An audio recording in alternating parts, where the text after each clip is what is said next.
I gotta say this to my white friends. Don't ever be afraid for somebody to call you racist. If it's racist for you to support a president that makes sure we have the lowest black unemployment, to make sure black babies ain't being killed, to make sure there's money invested in our community, well, tell them you're the best racist ever.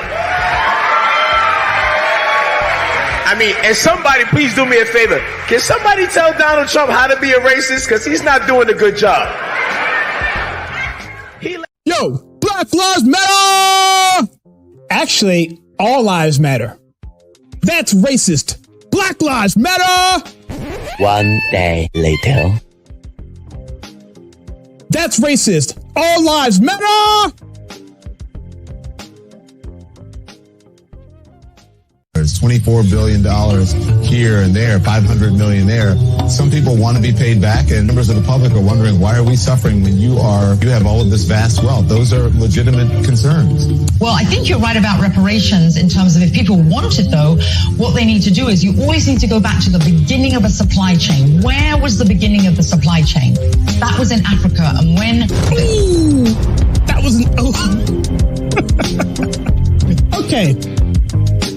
You study today's black culture is trash. Ain't nothing positive about black culture. We're not highlighting spelling bee winners. We don't talk about the newest black business that's doing good. When you go on social media, you look at some of the most trending videos and trending topics. It ain't black empowerment. It ain't uplifting black people. When you look at our movies, we ain't got no black heroes. Black culture has black propaganda. Hitler used propaganda to get the Germans to turn on the Jews. We use propaganda for our culture. We propagate pimps, gangsters, killers, womanizers, robbers, deceit, being unfaithful. We got some propaganda, homie, that's brainwashing.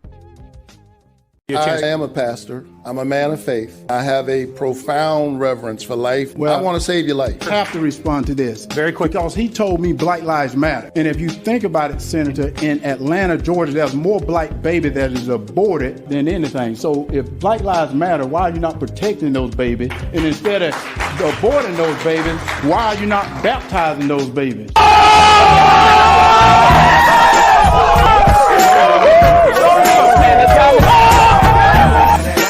The Woman King is a modern-day version of D.W. Griffith's The Birth of a Nation. The 1915 silent film was used to promote racism through its false narratives. The Woman King does the same thing. It lies and misappropriates history, leaving the viewer into thinking that the Dahomey tribe eradicated slavery from within their ranks. They did not. Instead, they continued on with impunity. Yet, people still make excuses. Some people refuse to put any blame whatsoever on Africa for their huge part in the slave trade. Now, why is that?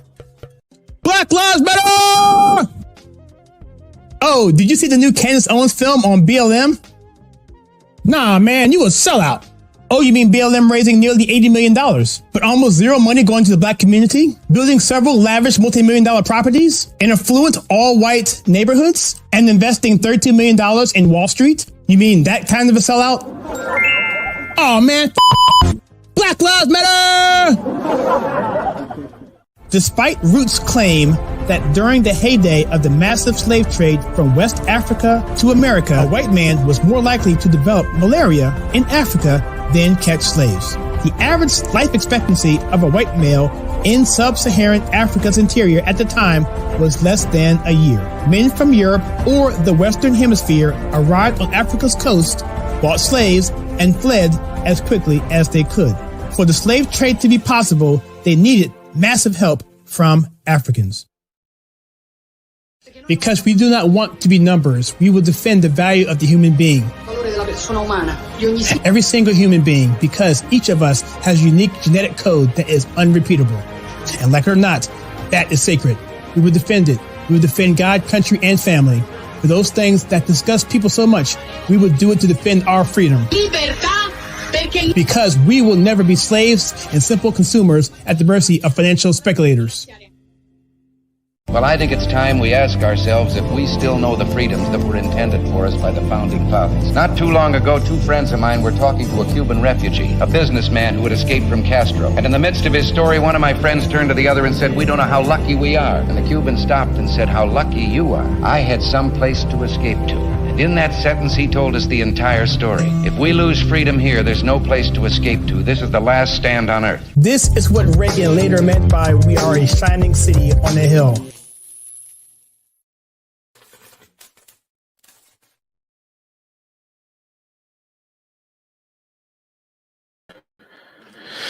Hello, everybody. Welcome to the show. Hopefully everything sounds okay. Let me do a quick sound check to make sure that this is sounding all right. I'm not getting anything in my monitor. Let me get a quick check here. Test 1. Test 2. Okay, I think we're good.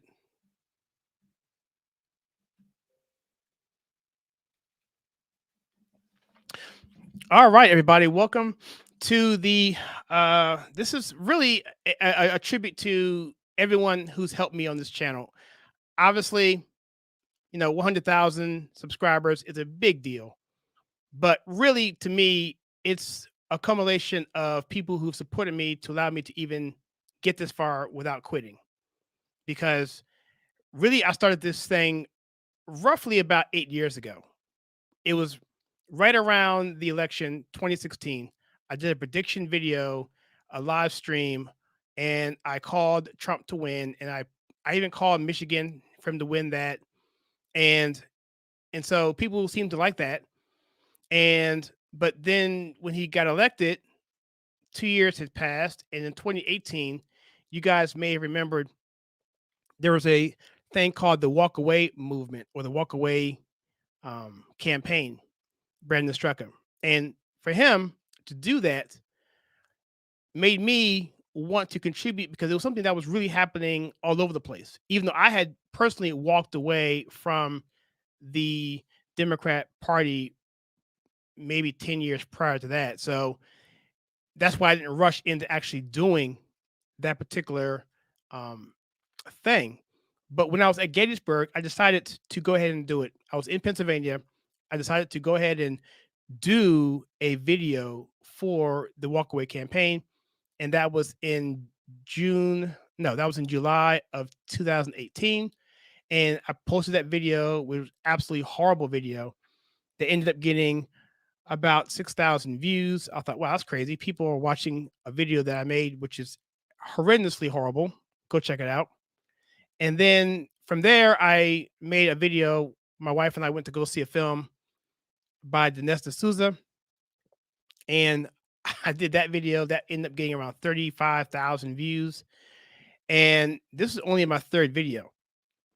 And so from there, I decided, you know what, let's just continue on, see what's going on. And eventually it evolved into the conservative take. And really where the conservative take came from, where the logo comes from. In fact, I can even show you that aspect of it. And you can see the logo right there and right here.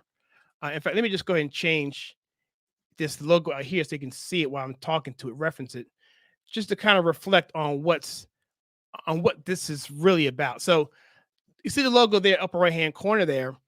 And so it's basically a clapperboard. It's a movie director's thing they use for editing. So when they know when to cut the sound so that when they in post, they can figure out when to start the track and when to edit and so forth. Anyway, so the colors are Maryland, where I'm from, the Maryland colors, and the bullhorn is just the conservative take, giving a conservative take on movies, pop culture, and that sort of thing. And I got the idea from Candace Owens when she said that we need to get engaged in the culture, and so I kind of took that to heart.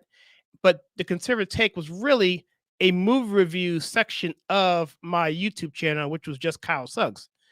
But then I realized that, this could be something that I could do going forward, and I didn't want my name attached to it 100%. So I moved the name to the channel name, and then eventually moved my name off the channel. So now it's just a conservative take. And so that progression has led this channel to be essentially a variety show of sorts, where you have various aspects, whether it be political discussion, whether it be talk about a water cooler event, something like a David Chappelle skit or something going on in the Grammys or the Emmys or whatever, sports, or whether it be something like an analysis video on something like the RCP or the Real Clear Politics average or predictions or stuff like that. But it kind of got all over the place, and the YouTube algorithm really didn't like it. So it was kind of hard to grow, and it stuck around 6,000, 7,000 subscribers for a couple years. And then eventually we started getting into shorts, and shorts really started to kick in after the film The Woman King came out, where people who saw that film understood pretty quickly that that film was a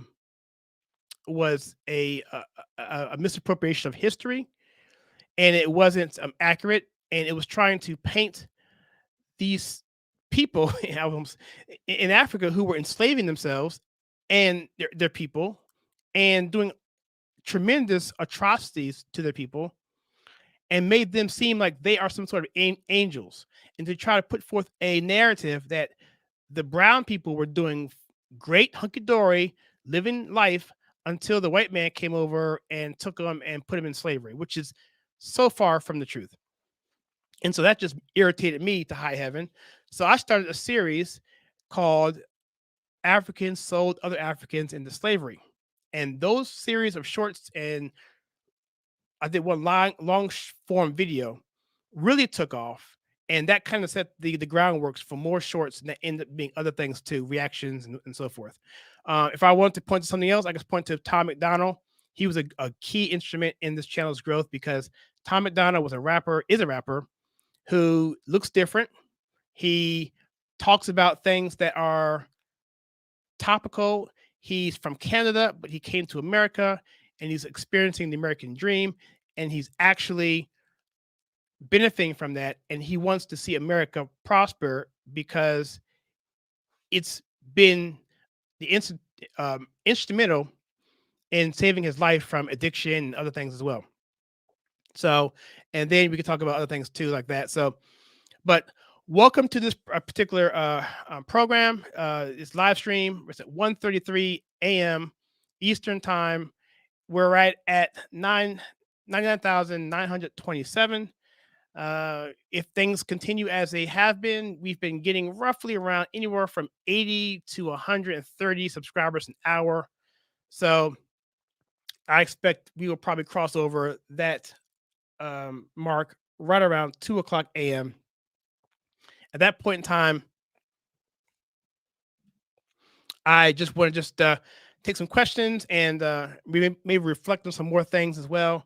But ultimately, my wife and I, before I got on the stream just now, we prayed to God and said, we want to give you the glory for all of this, because ultimately it's his will that allows me to be here.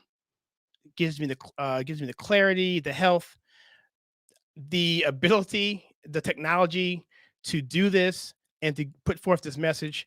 And ultimately, it's for his glory, right? It's for God's glory. It's for this country, to bring this country back in a way that the founding fathers initially envisioned. And that comes down to people identifying their rights through a God-given creator or giver of those rights, so that we can pursue life, liberty, and happiness, and look out for our fellow brothers and sisters, and to look out for us in the sense that the government needs to be not in the way of our rights, but protecting those rights.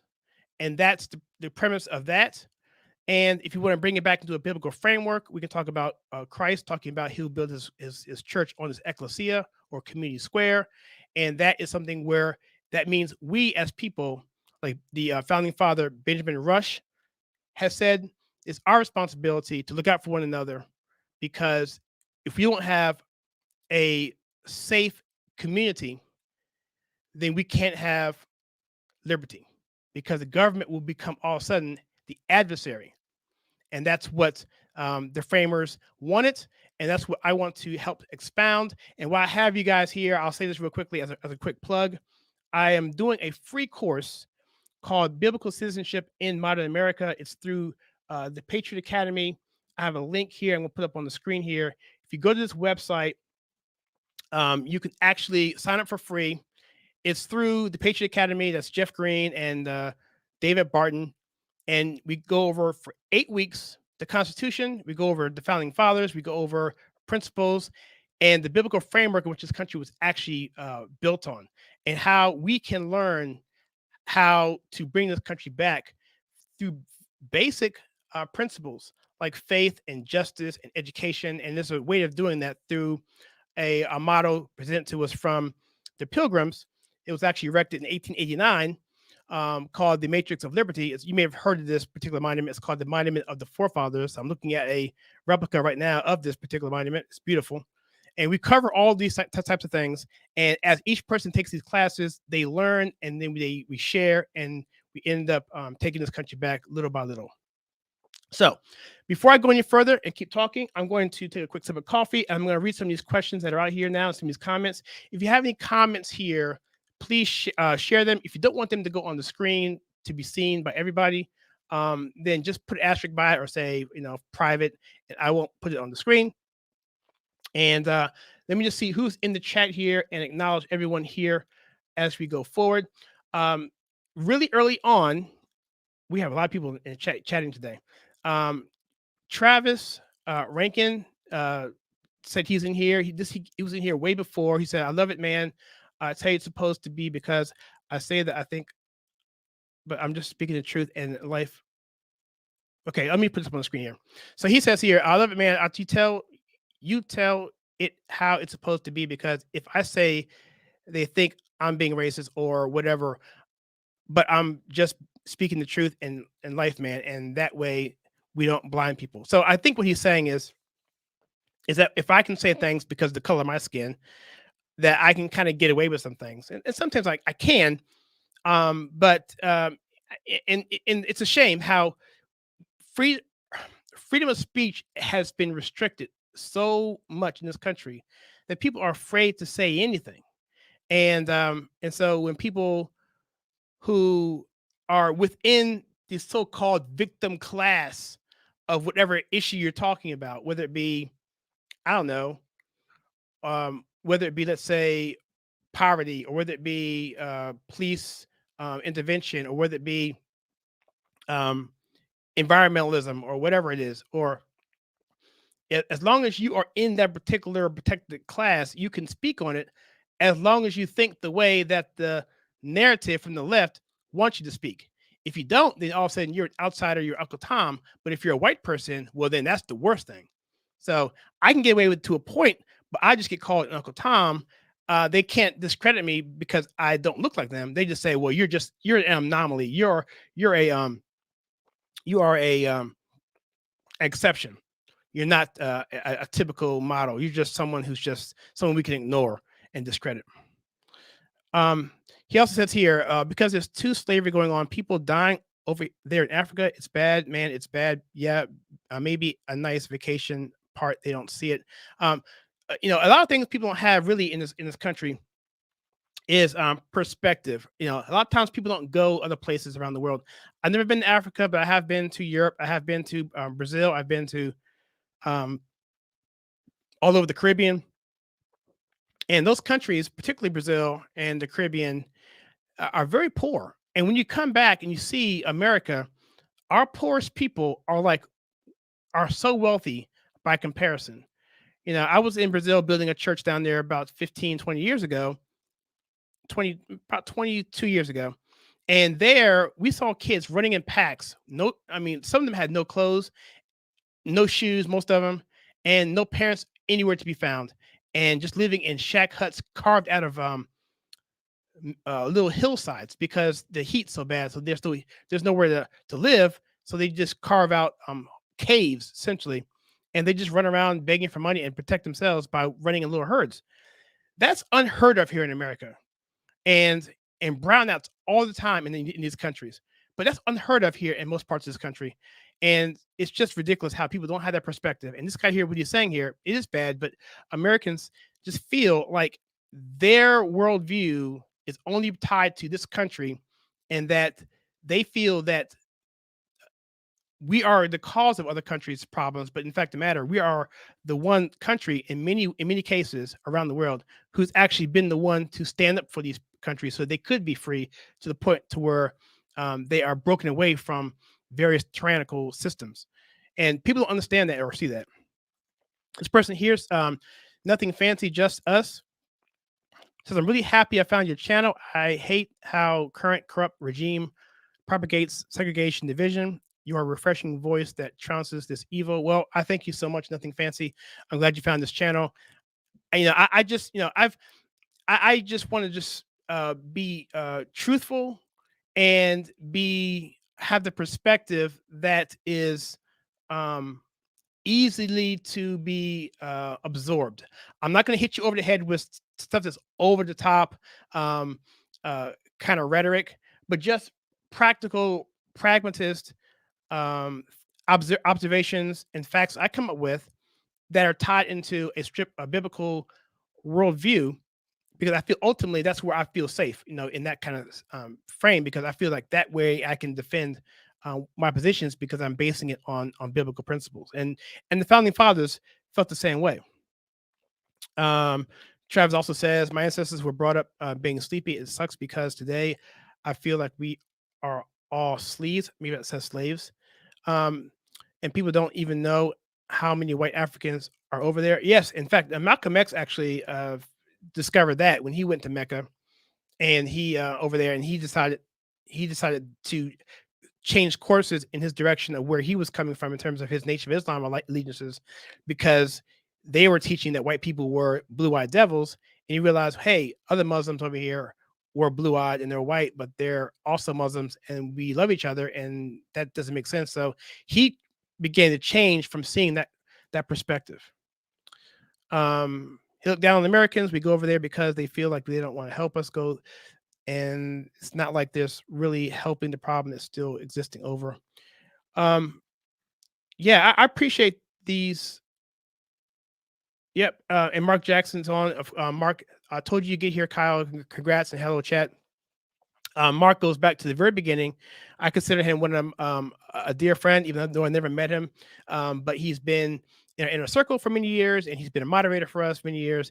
And he's very, very smart, very, very humorous, keeps me lively. And Mark's one of the ones who prevented me from quitting this thing a long time ago. But yeah, thank you, Mark. Good to see you on. Nothing Fancy says, I believe in one human race. Thank you for standing up for that. I'm here for your 100,000 chat all the way through. Thank you again so much for that. Yeah, it's and this is a real time timer. Obviously, we probably figured it out by now. It's a real timer. So when it clicks over, you'll see, and I'll see all at the same time. Let me see. And the money that people got could help so much, but they got TV shows asking people to donate money. It's sad. Yeah, there's a lot of hypocrisy going on, Travis. And I think that that it's easy to become cynical. It's easy to become cynical in this world, and I'm not sure how we get around that. There's a lot of disbelief now in everything, all of our systems, and I don't want to get into some of these things because they're really controversial, and so I don't even want to talk about some things that for 10 years ago or 15 years ago people would thought were facts, but I don't want to get into anything controversial today.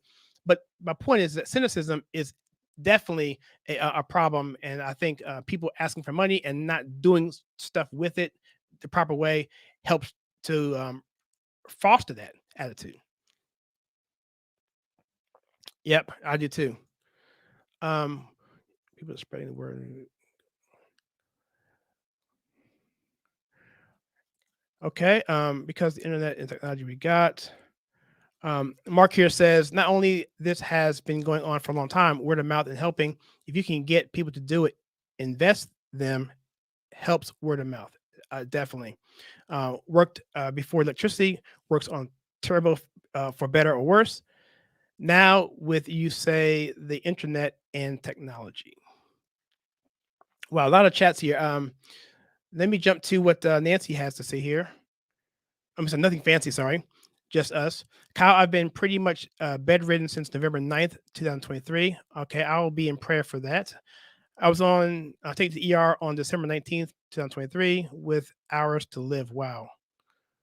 Okay, well, I hope you are doing better. Why don't you send me, well, tell you what, if you want, we can discuss that through email if you like. You can send to kyle@theconservative.com. Or if you feel free to to discuss openly here, or I won't put them on the screen. However you feel comfortable. But yeah, I was I had to go in about a year ago for something that was going on, and I was it was really scary because my wife wasn't in town, and just being in a hospital bed and having stuff sticking inside of you and having to deal with that and the anxiety with that, it's very, very stressful. And I really had to rely on um it's really interesting was because what's really interesting about that is in fact in some ways that may have been um a positive because it was a Saturday. I remember that because I was about to post a video. I hadn't posted many shorts. It was one of the videos we saw in the intro, one of those early videos we did with the shorts. And this particular video, I don't remember which one it was. It was dealing with the Woman King, whatever. And so I'm about to post this video. Um, and so I'm just really kind of depressed and kind of sad. And so I post the video, and all of a sudden that thing just takes off while I'm in the hospital. I'm watching the thing just go up to 1,000 views, 2,000, 4,000, 5,000. And at the time, I'd never seen a video do anything like that ever for the channel that quickly.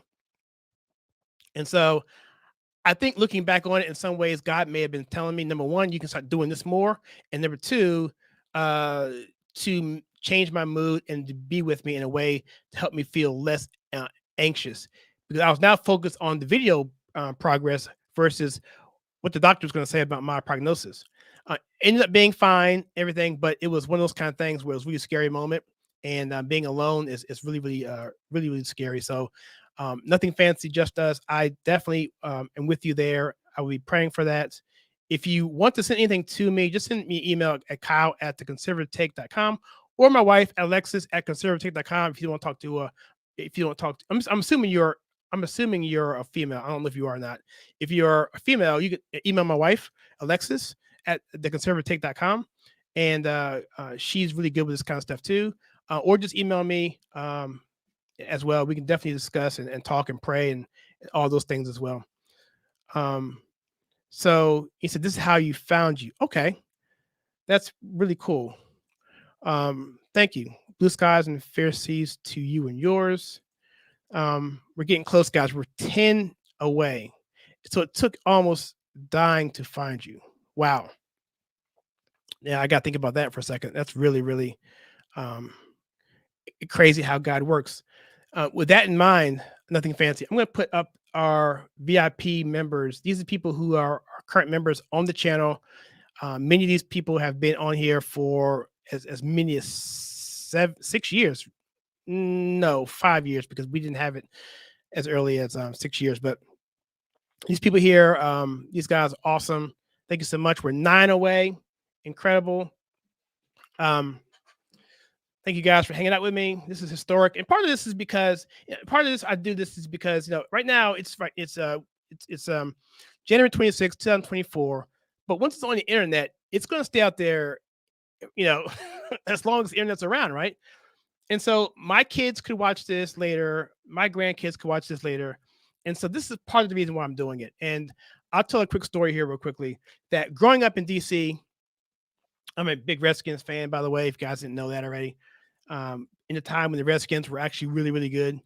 And but my parents were entrepreneurs, and they were able to build a business that was very, very successful in Washington, D.C.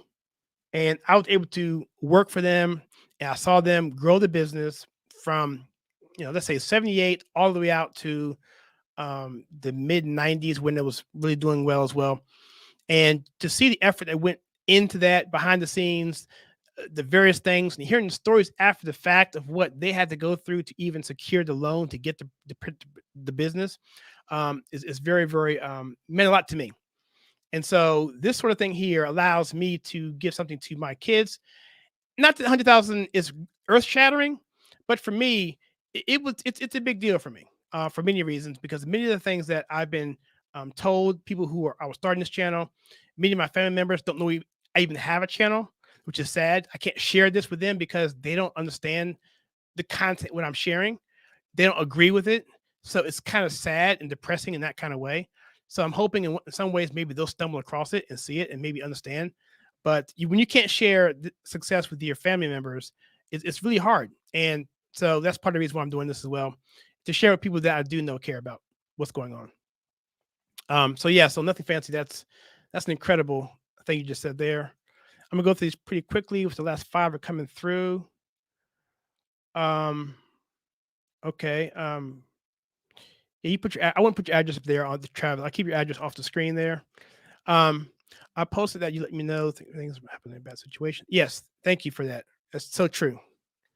A lot of people have a disadvantage of they're born worker bees.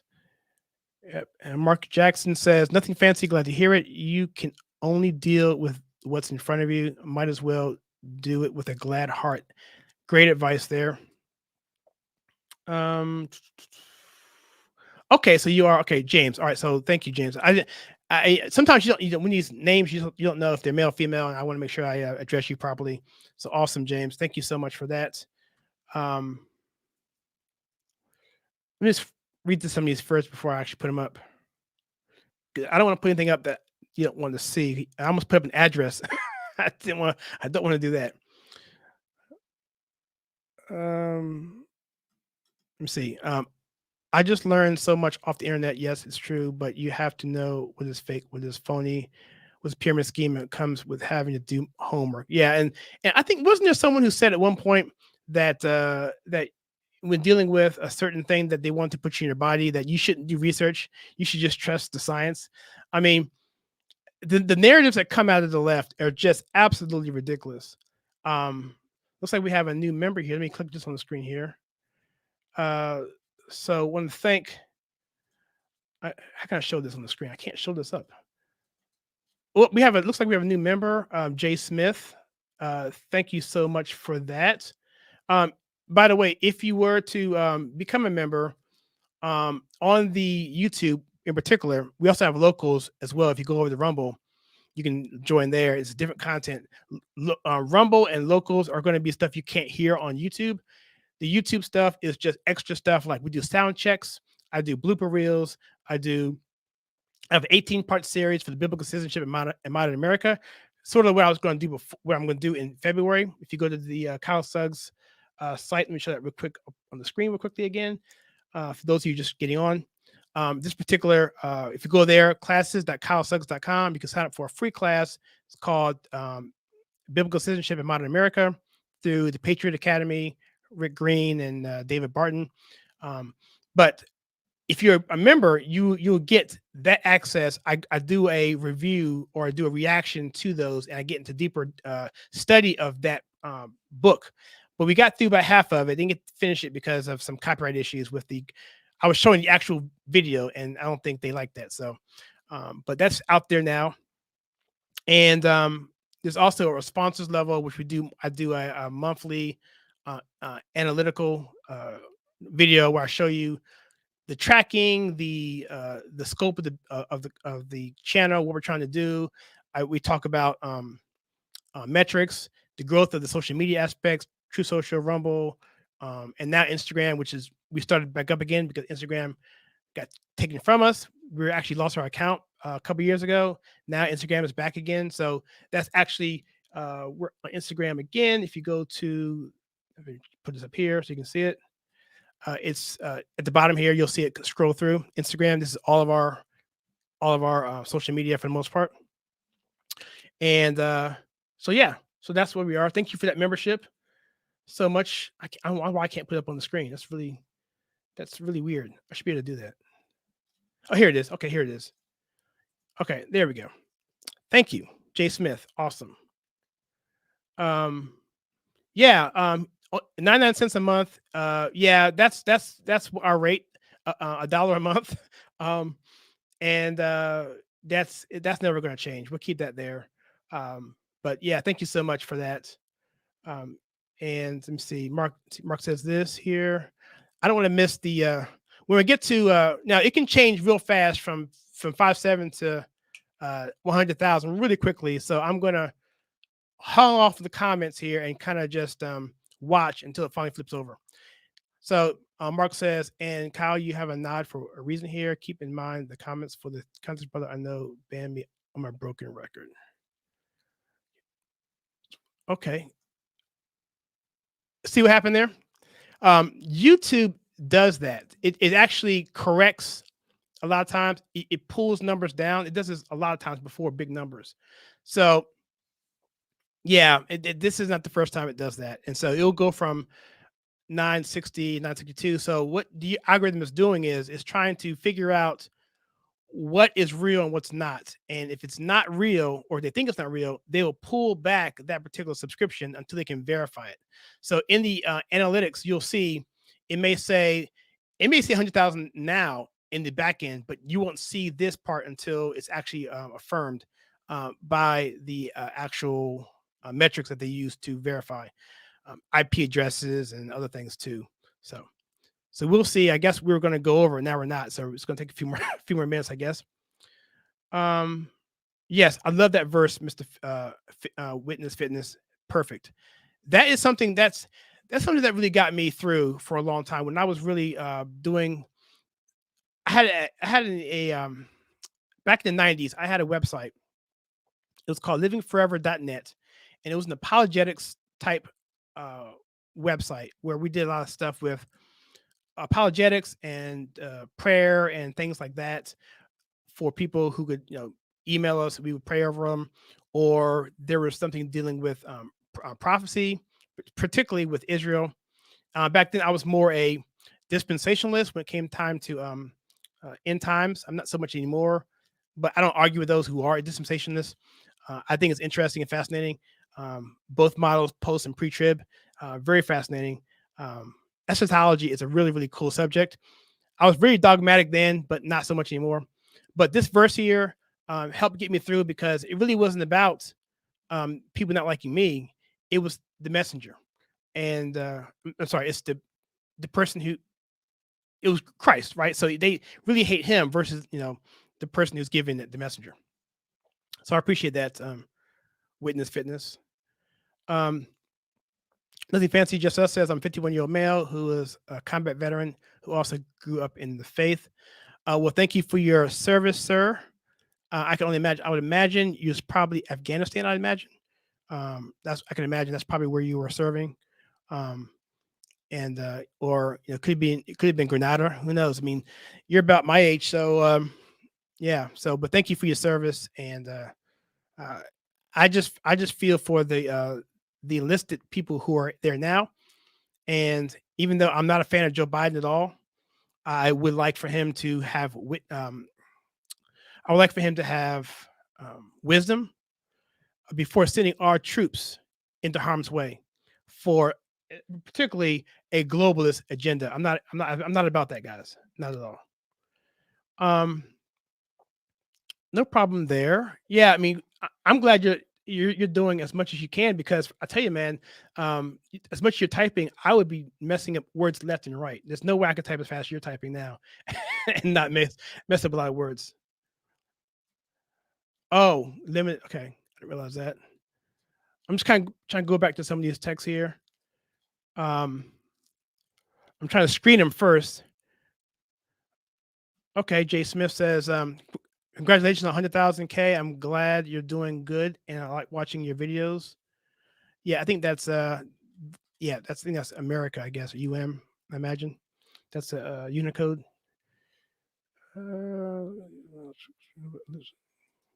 Okay. Salute to all your subscribers. I really start getting heavy with mine too. I've been on YouTube for many years, man, and it's just out of respect. Would you think they would show me? Once you put your YouTube channel in the chat, I'll throw it up on the well, they see it right there. They see your YouTube channel. So if it's called Travis Rankin, they already know it. So if you don't put the actual URL for your YouTube channel, go ahead and do that. I'll put it up on the screen. Yeah, I will follow you as well. Here we go. Rodney Full Circle. Hey, congratulations for being so close to this, buddy. I'm a brand new subscriber, and I've been enjoying your content. I've only been a conservative politically since 2018. Well, I left the Republican Party around that time frame, so I would say I'm pretty much. I've been conservative, but I stopped being a Republican back then, and but I still vote Republican, but I don't support them hook, line, and sinker like I used to. I'll support Trump, obviously, and I'll support any person who's not a Democrat who puts America first. I just can't support a Democrat just out of GP. As much as I would like to think I would maybe support Kennedy, I just, if you have a D by your name, I'm sorry. I have bitterness there, straight up. But someone maybe could convince me if they're a true blue dog Democrat, and if they are a true classical liberal, then maybe. But it seems like Democrats just stick together and they're all just going on this woke bandwagon. And it's really annoying. There's no free thinkers in that party at all. Seems like.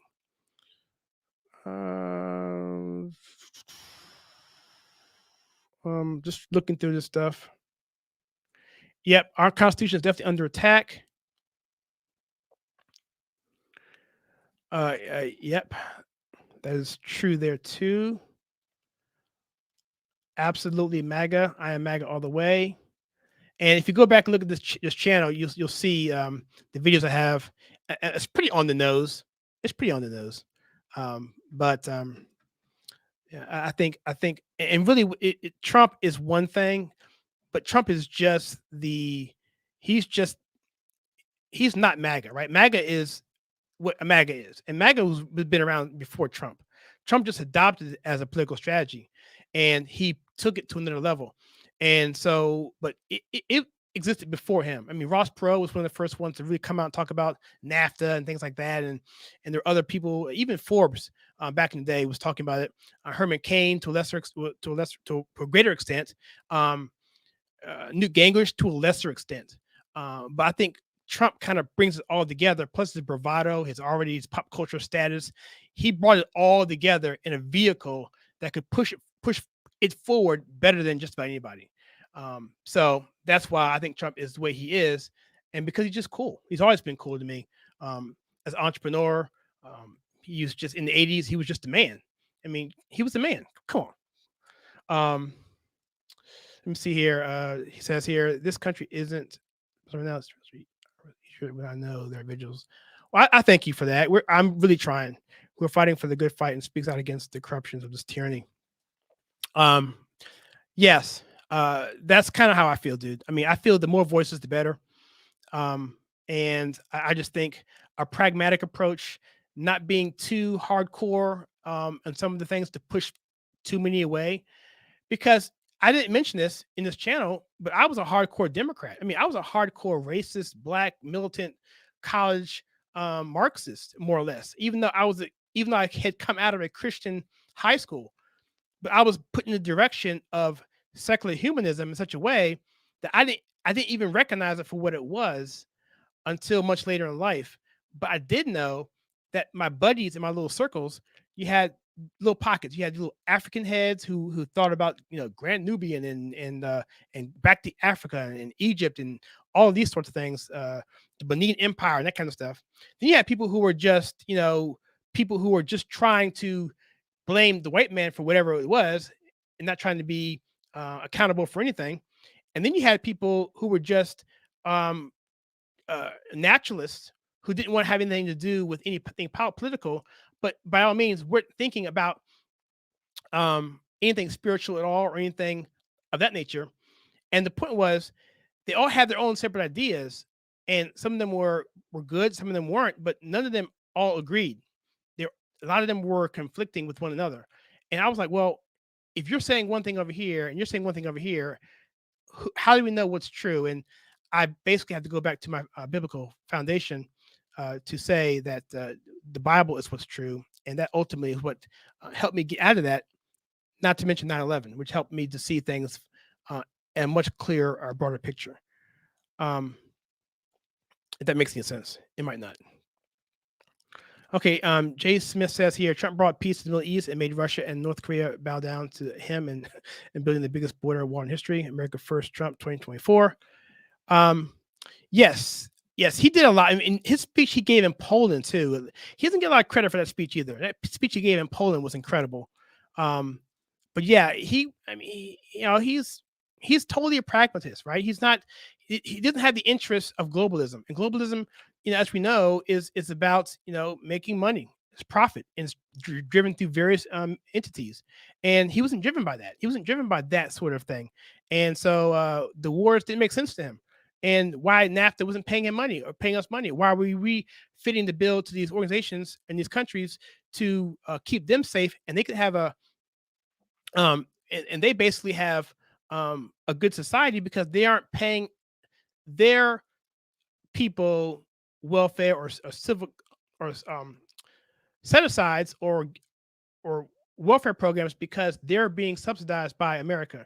And so that was one of the things that he didn't understand and was like, look, you guys are rich. Why can't you help out? And so that was pretty cool, him doing that. Here's a question here from Nancy Fancy Us. Not Nancy, Nothing Fancy Us.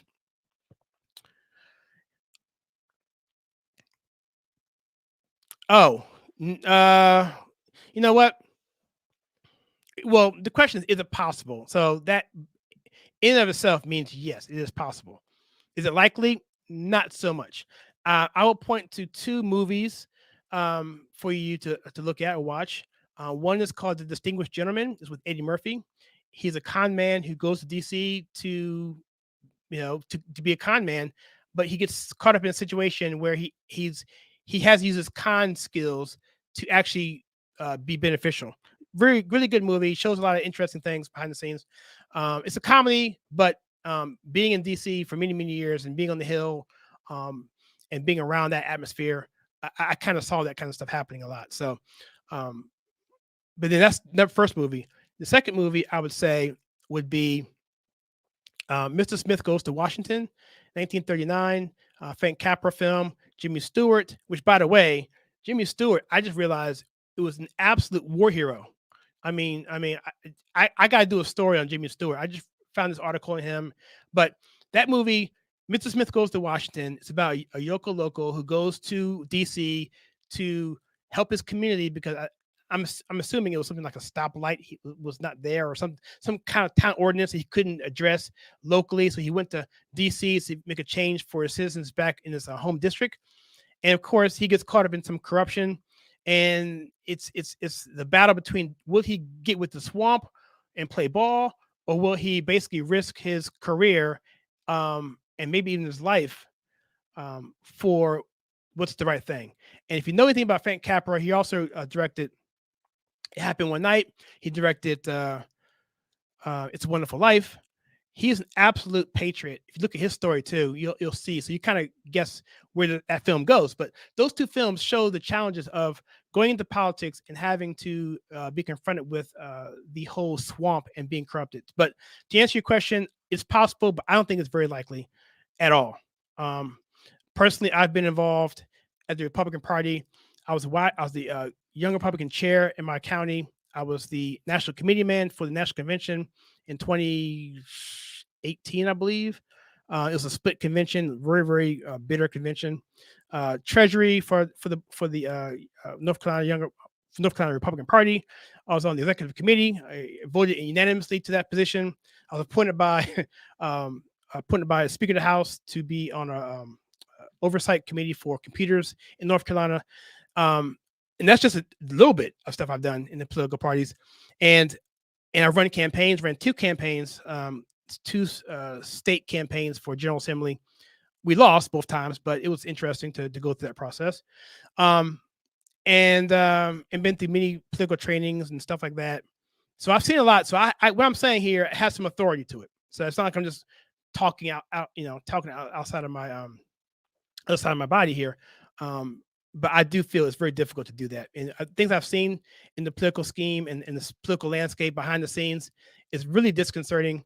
Even on the Republican side, it's very dirty stuff going on. So, but it is what it is, and corruption is what it is, which is why our founding fathers put so many checks in place, because they knew we wouldn't be wholesome all the time. That we would have to eventually have rules in place to protect ourselves from ourselves. All right. Here we go. Here, I just kind of got long-winded there. Looks like this counter is really tripping out on me. It's like it's going up, it's going down. I'm not sure what's happening here. We're only 20 away. Well, it goes up, it goes down, whatever. But I guess I'll stay here until it goes over, even if I'm here by myself. There's no way to predict any of this stuff actually. And YouTube, the algorithm is totally out of control sometimes with what it does. Yep, il pluribus unum. Yeah, I haven't traveled that much around the world. I didn't see what James said. Let me go back up here. Okay, I caught most of that. Here we go. So he said, and Mark says, and Kyle, you have a mod for the. Oh, sorry. He means moderator. Okay, gotcha. That's what he meant by that.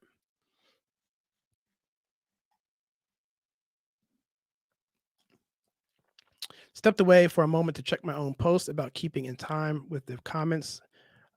First, you're right. Second, it catches the talking bot you're using is not slows things down. Let me read that again. First, you're right. Second, it catches the talking bot. Oh, okay. Okay. Yeah, I think I see. It's funny because that it literally went from like 99. We were like 3 away, literally, and it went down to 60. And I've seen that several times at milestone events, like 1,000. I think it did it again, maybe at 5,000. And the only reason why you notice it is because you're actually looking to notice it. It happens all the time, but right now we're having these shorts that are just going crazy. The last one we did, just let me pull it up. Actually, if I can pull it up, I got it over here, so I won't miss it. Let me see if I can share my screen and show you that.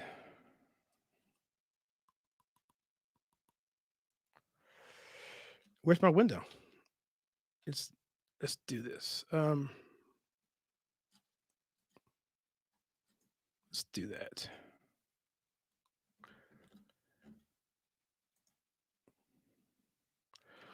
All right. So it's this video right here. And let me see if I can play it. Oops, sorry.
So that was Donna Brazil. I guess she was on Fox News. I don't know where she's all over the place now, but I think at one point she was a Fox News correspondent. And she was basically looking at it and saying, hey, Trump is I've found and seen several movements in my life post whatever she was saying. One was Reagan, the other one was Obama, the other one is Trump. And how he's resilient and how he has a huge following. And I think it goes really beyond Trump, though. I think it really does. I mean, as much as I like him, and I never met him, but as much as I like him personally, charismatically speaking, that sort of thing, it's really about America. I think he personifies America, or at least a person who wants to support America. And anybody who feels that way, I'm going to be behind them. And the fact that he has everything else, to bear, the money, the bravado, the charisma, and policy-wise, I don't agree 100% of what he does, but I understand what he does and why he does it is for pragmatism. For instance, I'll give you a perfect example. The bump stock, that was a political maneuver. He knew that there was going to be that was a dead issue. So instead of standing on the principle of it being, Second Amendment, he let that go because he knew at the end of the day it wouldn't be a big deal. And NRA basically said, "Don't worry about it." In terms of the omnibus bill, that's another thing where he was basically strong armed to that, and he voted for that at a point when the government was going to collapse, whatever. When should he have not signed it? Who knows? What would have the cause? But it was a pragmatist move, and he said he wasn't going to do it again. And so, but there's no political leader that you have that's going to be able to do everything. And I wouldn't even go into the COVID situation. I have my own opinions there, but here on YouTube, I don't want to discuss that.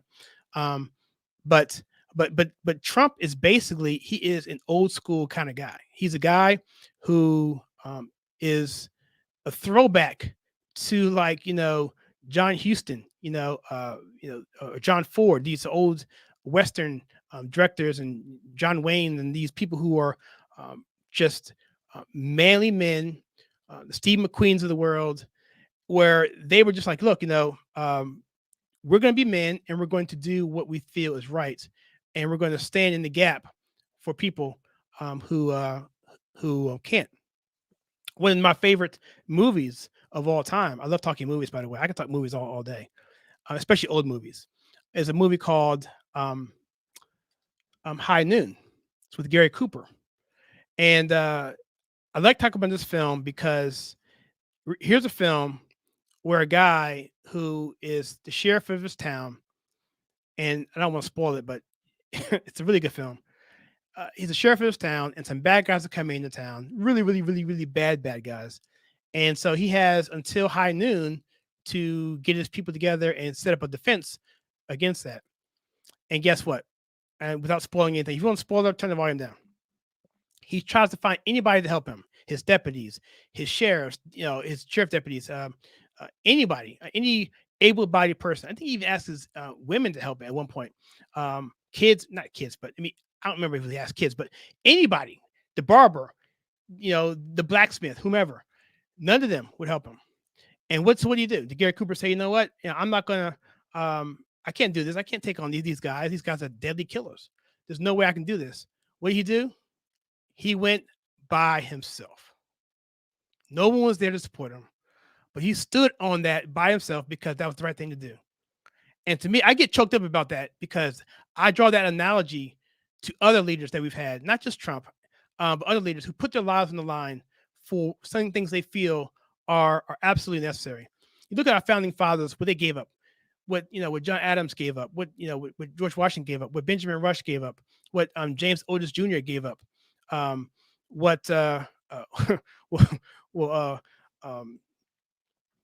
Samuel Adams is another one. And I would say even Benedict Arnold before he betrayed us. But Benedict Arnold was one of the greatest patriots this country's ever seen before he betrayed us. But he was a total all-in kind of guy, but he just went the wrong way. But all these guys and gals, like Abigail Adams, I won't leave out the women too. She was amazing. Martha Washington was amazing. Gave up tremendous things for this country and throughout our history. And sometimes you got to stand alone. And that's why I like Trump. I feel he would do that for us. And I think with that, I think we need to really, really support him, and anybody for that matter who is genuine, who would do that. So anyway, guys, looks like we're 6 away. Hopefully it won't jump back down to 60 again like it did before. We shall see. I'm going to keep an eye on this. I'm not going to do too many comments until we cross over.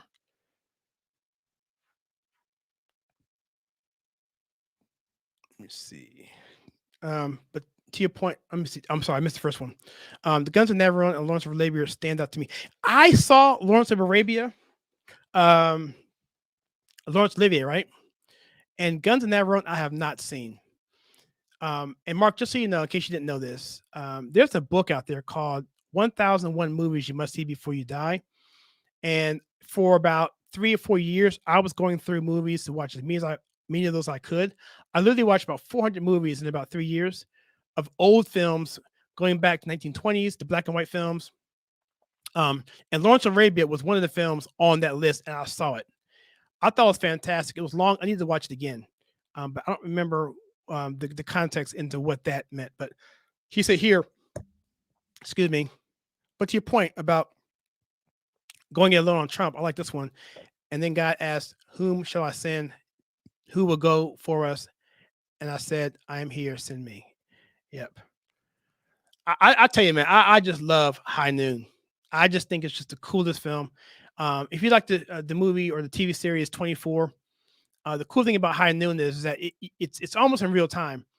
And so they'll show a pocket watch, they'll show a wall watch or a grandfather clock. So the whole time you know that noon is coming and it's coming and it's coming. And the pressure builds. They use the time as a as a plot device, similarly to what 24, the TV series, did. But it's really, really a cool film. And I love Gary Cooper. Amazing. See when you can use it. Let's see. Let me come here. 3 away, guys. 3 away. If it doesn't jump back down to 60 again, that was a little discouraging. See here. Agree when you call your opponent. Yeah, that whole bump stock thing really kind of bummed me. But supposedly the NRA told him to let it go. But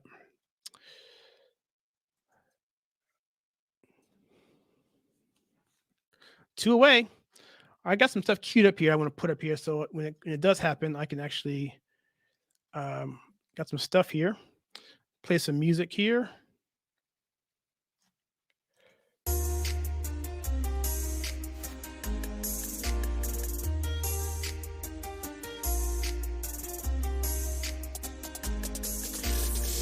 I'm gonna leave the comments out for now.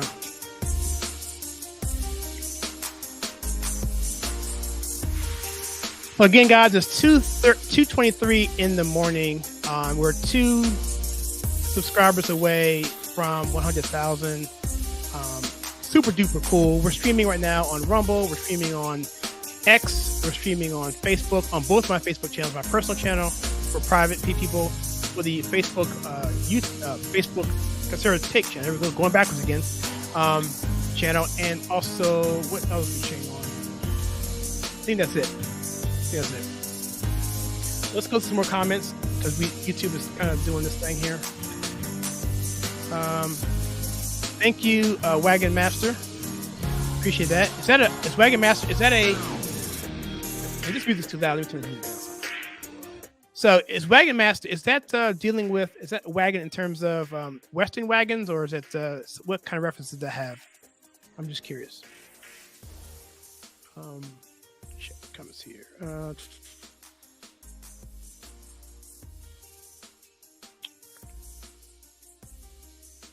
I don't know what this is. I'll look into that.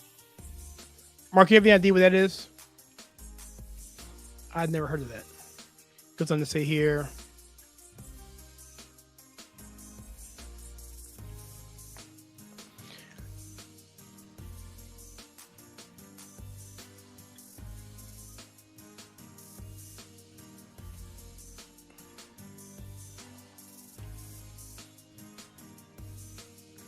Oh, Oregon Trail. That was the game, wasn't it? Oregon Trail? That's the game I'm thinking about. That's the game we used to play way back in the day.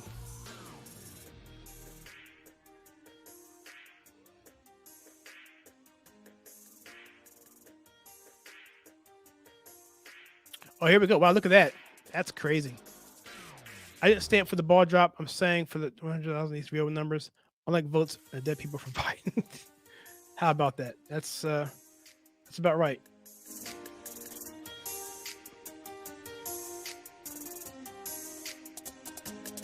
Look at that. That's super duper cool. I let's see if it goes back down to 60.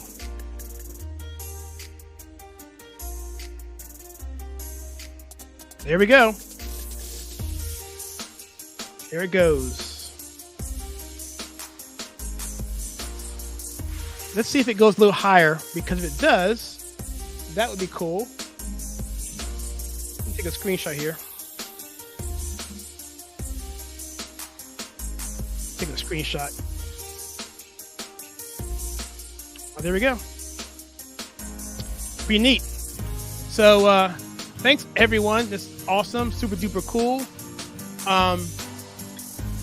I don't know what to say. I just, again, it'll probably bounce back down to 99,000 again, because again, what YouTube does is it tries to see if these people who are coming on, especially if there's a lot of traffic coming in, a lot of people are coming on, they want to make sure it's not bots or AI or something like that, or people paying for we call it subscriptions. If they are, then obviously that's not allowed. So it takes a while for the algorithm and for their systems to verify these things, and that's when it happens. So this was recording. I got it real time, so it's good, awesome. Now the good thing about this is I don't really have to see. We're gonna go back down. We're gonna go below 100,000. But the cool thing about this sort of thing is that I don't have to be counting stuff anymore. I don't have to be checking my phone anymore. I can just continue on making videos and doing live streams and doing that, because the next milestone is so far off that I'm not even thinking about it at this point. So, but at the same time, I'm glad to be part of this community of conservatives. I never really say Black conservative. I don't think I've ever said it ever on this channel. Maybe just now I just said that. I'll say stuff like because of my skin tone or because of how I look. I don't mention the word Black conservative at all, except for those last two times. But I'm saying it only here in context because that's how I'm perceived as being. But I don't want it to be like that, because we're not. It's not about skin color. It's about human beings and about us caring for one another.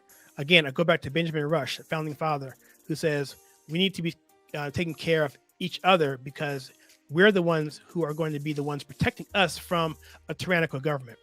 And that's the important thing, because the government is supposed to be here to protect our rights, not to oversee our rights. And it goes down to fundamentally the difference between what Democrats think the purpose of government is versus what we think the purpose of government is. And I can get into that with the Magna Carta and all that kind of stuff too. But it comes down to basically, does God give us the rights, or does the state give us our rights?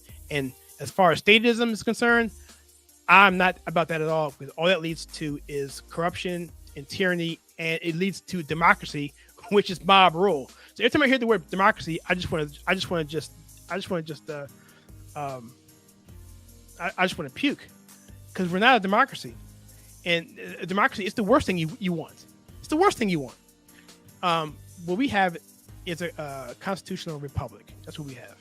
And there's ethics behind that. There's morals behind that. There's principles behind that. It's not just my vote, your vote. Oh, there's 3 votes versus 1. Quick story, man. The French Revolution. They basically said, the bourgeoisie and the other group, I forget the names. Those two groups only made up about 5% of the population, but because they each had 1 vote, they overvoted the majority of the average people, who had 98% or 95% of the population. So they had 1 vote, but the bourgeoisie and the other ruling class, I forget the scholars, whoever they were, they had 2 votes, and they always outweighed the ruling class. I'm sorry, the regular normal people. And so that's what we don't want. We don't want democracy. We don't want votings. We want a constitutional republic, which is based on a moral fabric, ideally one from an all-powerful, almighty, omnipotent, holy, righteous God. So that being said, guys, I'm going to answer some more questions here. I'm not going to keep you guys any longer. We've been doing this for about an hour, which isn't too bad. But I just wanted to do this and capture it. I'm going to go over some more comments here and go through some of this stuff here, some of these congratulations here. Thank you so much here, Anan. Congratulations, and thank you so much for coming on, being so late. And by the way, can we put in the chat where you guys are? I know where you are, Mark. I won't speak for you, but I know where you are. But is anyone here from the West Coast? Because my wife was saying maybe the later time would be better, because people on the West Coast would chime in more, because we get more viewers from California than any other part of the country. Texas is second, a close second. And believe it or not, Illinois is 5th, which is shocking to me. But my wife says that Illinois is probably 5th because, well, let's just face it here, guys. Look, outside of the urban populated centers, population centers everywhere in the country is conservative. It's rural. It's conservative. It's these population centers that are based on government set-asides and infrastructure that brings people there, and they require that sort of thing to live, and then that brings in the liberal element, and so that's why you have that happen. But outside of Chicago, I'm pretty sure Illinois is very conservative, but because they control most of the population and they're voting, they end up taking it blue every single time, all the time. I'm from Maryland. I was born in DC, grew up in Maryland, but Maryland is very much the same way. Outside PG County and Frederick County and Montgomery County, and that's about it. But that, and maybe even Baltimore County, those counties there, those 4 counties carry the entire state. Allegheny, Calvert, those have no say at all in what's going on in that state because of those population centers. It's all Baltimore. It's carry over from DC into PG County, carry over from DC into Montgomery County, carry over from DC into other counties as well. And yeah, that's what you get. Townsend. So that's what I'm saying. So guys, just tell me where you guys are located at. That'd be cool to know if I should stay up much later here, because if you guys in California, it's not that bad for you guys. Because for you, it's only what, 12 o'clock roughly? 11, 12, 1, 2. Yeah, it's only like 11. So for you guys, it's fine.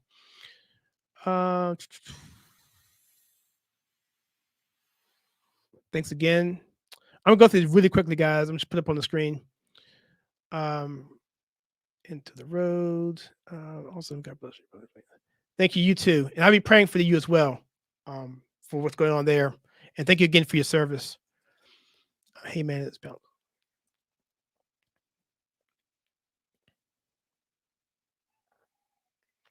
Yeah, it was interesting, Mark. Interesting is that the people that have come on, we've literally brought in about 40,000 subscribers in 1 month.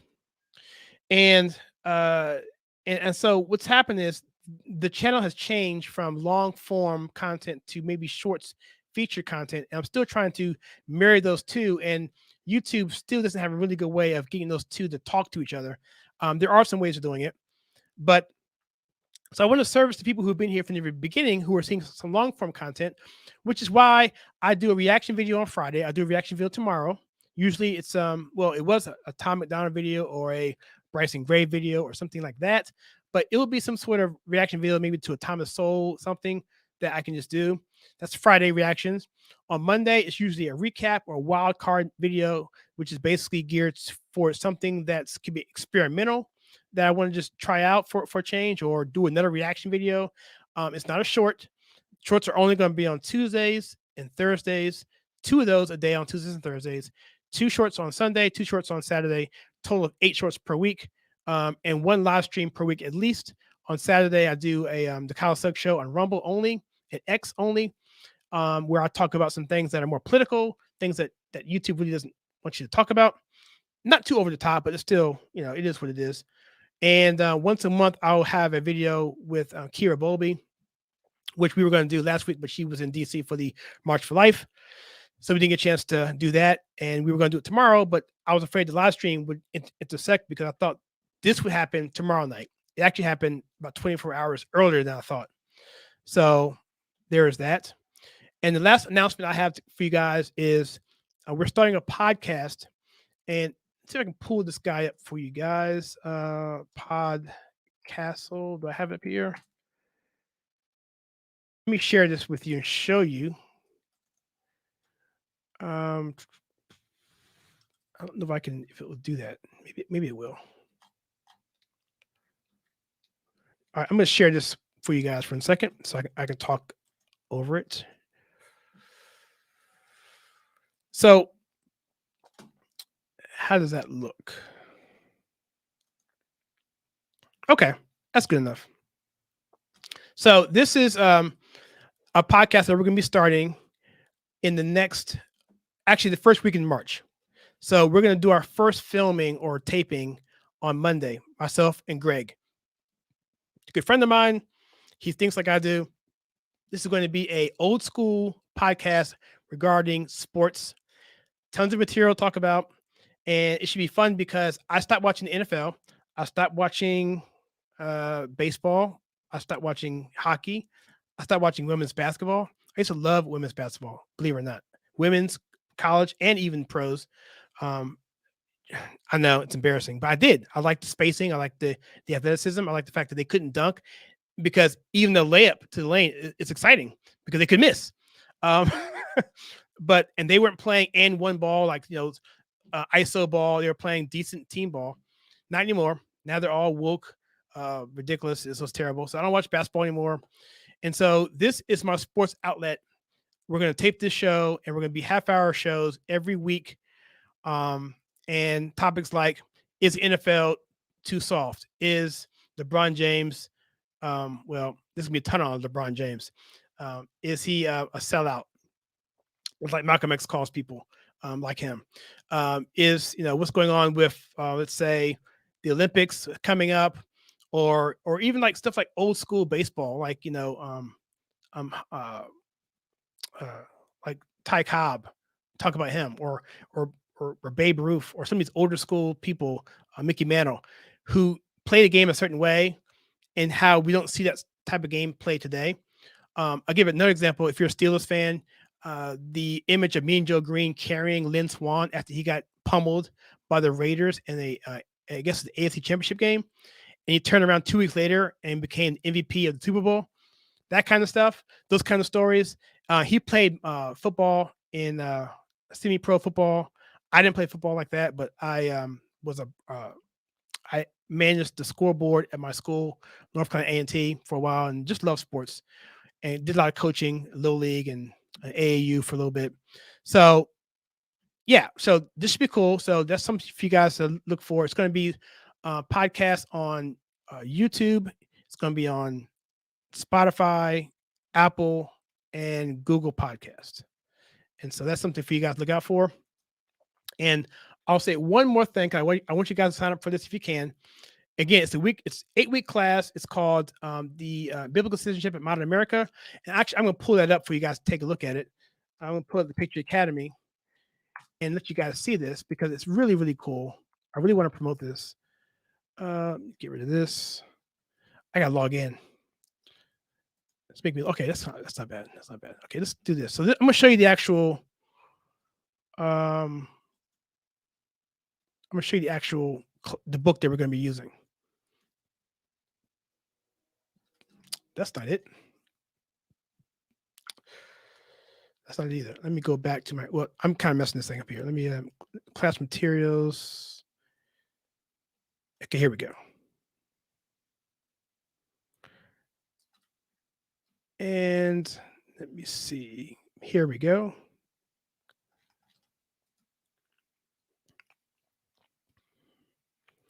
A little bit of sneak peek here.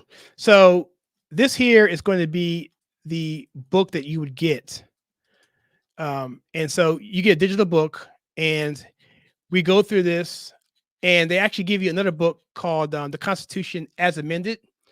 And so you actually get to see the Constitution rewritten in a way, explained in a way where all the amendments are brought up to speed so that you can actually understand it as it is. You covered the foundations here, and it's just really good stuff here. A lot of quotes about different founding fathers and Great Commission and biblical citizenship and what that means. And in this videos to go with it, it's filmed at the Independence Hall in Philadelphia. And so that's what's cool about it. And David Barton is probably the single, he probably has the single biggest independent library for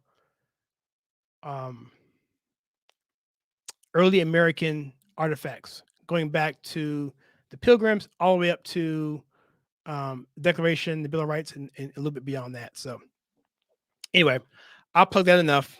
Hope to see you guys on. We're going to do it for 8 weeks with one break for Easter. All right, guys. I'm going to check the comments here, and then I'm going to check Rumble, see who's on there. And then if no one's commenting, I'm going to go ahead and close out the stream. But I want to thank everyone so much for coming on here.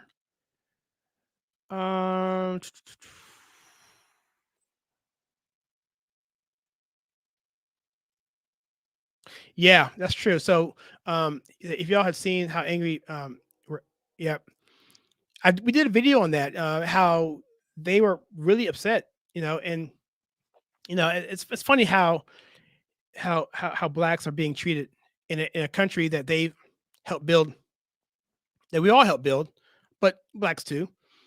And yet they would say that this country is so bad to them, but then they turn right around and vote for the party that kicks them to the back of the bus by bringing in people who aren't even citizens to eat up their resources and push their rights uh, uh, after them.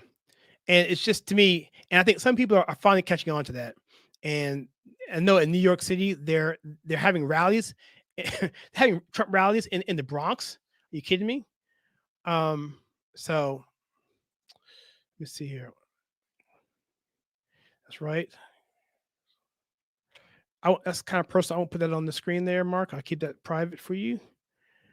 What did Mark say about the Electoral College? Okay, here we go. If you're doing Electoral College for the country, you should do it for states and redistricting. Well, I missed. Yeah, the Electoral College it's really a mess. I like the principle behind it, but now they're trying to make it so that it's the popular vote of the state, and not directly, and basically eliminate the eliminate the Electoral College. But in the day, they don't realize that's going to backfire on them if they do that. They end up losing all the elections if they really think about it. If they really want to go popular vote, they would probably lose just about every election, especially the way the demographics are going in the next 20 years. They're not making any babies. The conservatives are the ones that are making the babies. The left isn't making babies. So at least that's my hope, at least, that it would turn out that way. Let me see.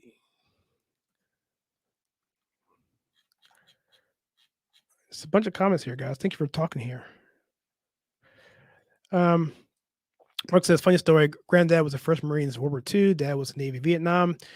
Uncle was Army Vietnam, and I was Army. So we all got together, made for interesting family gatherings. So yeah. So how did that work out for you? that must have been tough. Wow. I didn't. That doesn't surprise me, because I know the foundation of it and how it came about. There was a black man that I think he was kidnapped or whatever, or about to be taken, and then they helped prevent him from being taken, and they founded the Republican Party shortly after that. But if you look at the placards of the Republican Party initially, I'm saying, I may be saying this wrong. There may have, if there was 9 placards, 8 of them were civil rights objectives. And it was definitely a party for civil rights, primarily. And it was one of the things that got the Whig Party destroyed, because they didn't make a stance on slavery and that abolition in general. And so the Whigs basically split apart. The pro-slavery Whigs went to the Democrat Party, and the anti-slavery Whigs went to the newly founded Republican Party.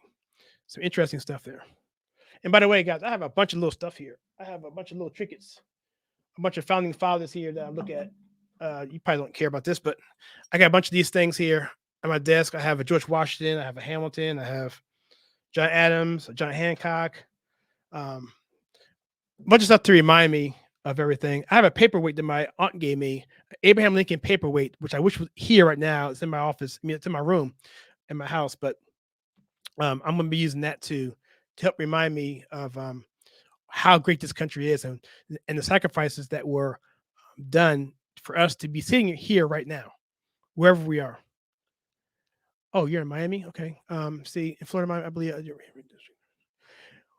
I'll tell you one thing. I am a huge Miami Hurricane fan. I know we're not a good team, but we go down there about once every 2 years. We go down to Pompano Beach, and I visit the University of Miami at Coral Gables.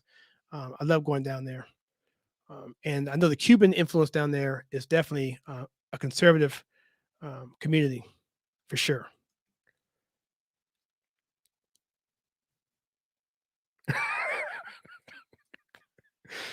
Mark is the funniest guy I know on the internet right now. You're so clever. Yeah. And that's the funny thing about that quote is people want to debunk it, but they're pretty much saying he said it. I mean, and so yeah, that's and based on his history and what I know about him, I mean, extreme racist. I mean, him and Woodrow Wilson, extreme racist, and even Jimmy Carter. And people don't know much about Jimmy Carter either, but I did a video on him.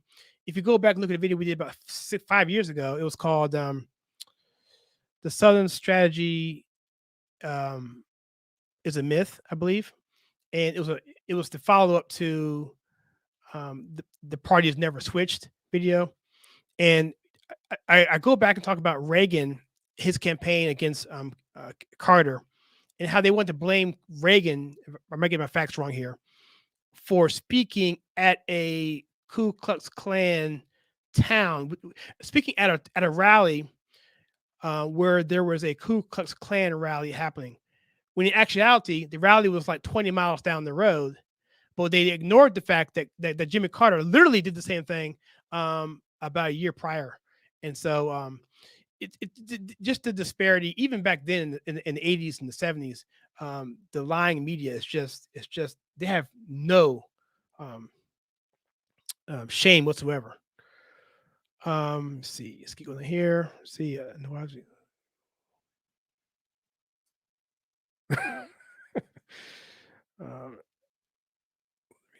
just going through this really fast. Image was Lyndon Johnson, he would do something called giving them the business. He's a tall guy, right? So he would lean over you and just put his face in your face and his finger in your face, and basically it's an intimidation factor. And there are many times where Lyndon Johnson would do that to try to get over on somebody through physical intimidation. And then people have said that after he did that and the person he did it to left the room, he would laugh and be like, haha, see, did you see that? He wasn't even being serious. He was just doing it as a ploy, just as a political ploy to use political muster, physical muster to get people to bend to his will. Interesting. Let's see.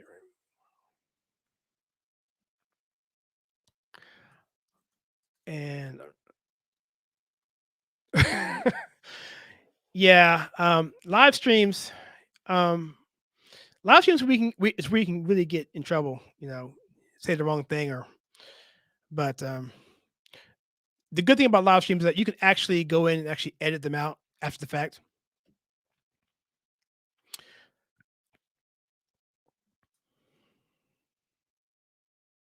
Wow. Well, you know what? I wanted to be a teacher. In fact, when I was in college, no, when I was in high school, my favorite subject was American history and computers. And they were like, I was like, well, I want to be a history teacher because that would be so cool. And when I went to college to declare where I want to go, I ultimately chose computer science because I just couldn't think of a career that outside of taking more classes, because I would have to have taken more class. I had to go back to school to be a teacher when I could probably been a programmer and probably not taking more classes. I wasn't a really big student, so I chose computers, and that's where I'm at. But I like the fact that I have this platform to tell these stories, and I do want to tell the story about Jimmy Stewart. I love telling the story about the Battle of Brooklyn, about how George Washington was dead to rights. I love telling the stories about Fort Ticonderoga, with Henry Knox going up there to get those cannons that was taken by Ethan Allen and Benedict Arnold. Just the whole 1776 in general. I just read a book. My wife gave it to me for Christmas. It's called George Washington. What's it called? Invincible, it's called Bulletproof, George Washington. And basically it's the story of him prior to him becoming the leader of the Continental Congress Army. Before that, it was when he was actually was he brigadier general? He was a colonel. for, I forget the guy's name. He was a British commander. This is during the French Indian War. And long story short, he was shot at by about 40 or 50 times. And they had eyewitnesses, Native American eyewitnesses, who didn't miss. They had, these were not smoothbore. These were rifles. These were rifled bullets. And these guys didn't miss. And they trained their rifles on George Washington multiple times and couldn't hit him. And they said at one point, they were like, you know what? We're going to give up. We're not even going to shoot this guy anymore because we can't hit the guy. And there's 2 independent stories from people who told that story. And then George Washington himself had like 3, I think he had 4 bullet holes in his own coat. And so this story is a really incredible story. So I would love to share those kind of things too. Abraham Lincoln, I could tell a bunch about him, about the assassination plot and all that, and what his goals and life was like in terms of his perspective on slavery and abolition and keeping the Union together. And I just love all of it. The Battle of Midway, I can go on. But anyway, guys, let me keep going. I'm just think I'm rambling here. Yep, it's time to go, Mark. I agree 100%. With that being said, my moderator is saying it's time to go, so I'm going to go.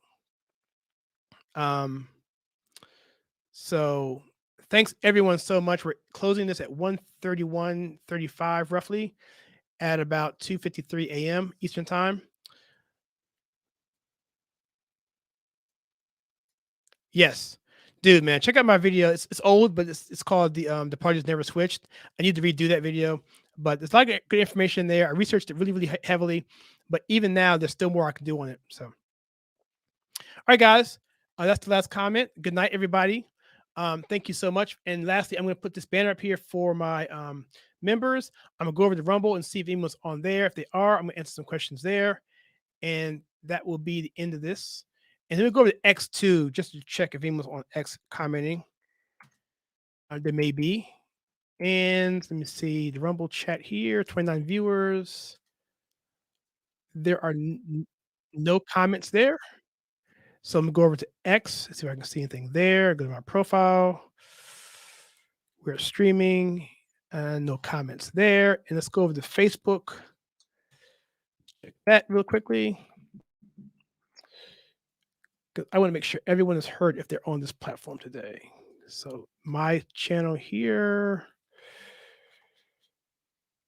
All right, no one there. And let's go to the channel on the Conservative Take and see what's and typically if you're on Facebook, you can actually comment directly. So I doubt there's anything there either. Okay, yeah, there is. Okay, cool. All right, guys. That being said, guys, thank you so much again. Good night, everyone, and have a really good evening. I'm taking off work today. I'm not going to be working. So you guys have a good day as well. And I will see you guys in our next video. Again, on, today's Friday, actually. Later today, there'll be a reaction video. I have no idea what it's going to be on. And on Saturday, we'll have the Kyle Stuck Show at about 8 o'clock in the morning. We'll have a taping, and we'll do a podcast recording there at about 10 o'clock, about 9 o'clock then, for another podcast I'm going to be doing in March as well. So 2 podcasts in March. All right. My voice is actually about to explode. And so thanks again so much, guys, everyone.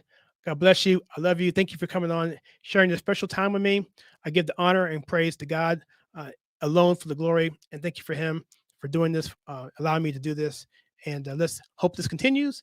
And let's hit 1 million. Let's hit 1 million. All right, guys. I'll see you next one. God bless.